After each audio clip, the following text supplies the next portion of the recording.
ব্যাপারটা এমন না যে আল্লাহ লিখে রেখেছেন বলে আপনি বেছে নিচ্ছেন। যেহেতু আপনি এটাই বেছে নেবেন, তাই আল্লাহ আগে লিখে রেখেছেন। এখানে পছন্দ আপনার, তবে আল্লাহ আপনার পছন্দ জানেন। যেমন ধরেন একটা রাস্তার মোড়ে আসলেন, সামনে 5টা রাস্তা, রোড নাম্বার 1, 2, 3, 4, 5। এখানে পছন্দ আপনার, বেছে নিতে পারেন রোড নাম্বার 1, 2, 3, 4, 5। আপনি গেলেন রোড 2-এ। এটা আগে থেকেই লেখা আছে আপনার নিয়তিতে যে আপনি যাবেন 2 নম্বর রোডে। ব্যাপারটা এমন না যে আল্লাহ লিখেছেন বলে আপনি করছেন। যেহেতু আপনি এটাই বেছে নেবেন, তাই আল্লাহ আগে লিখে রেখেছেন। তাহলে পছন্দ আপনার। আপনি চাইলে টাকা উপার্জন করতে পারেন ভালো কাজের মাধ্যমে, হালাল উপায়ে, অথবা পারেন চুরি করে হারাম উপায়ে। পছন্দ আপনার।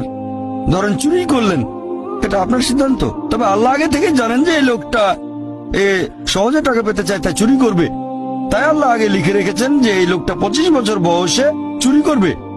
এখানে দোষটা কার? দোষ আসলে আপনার। তবে আল্লাহর আছে ইলমে গায়েব, তাই তিনি আগেই লিখে রেখেছেন।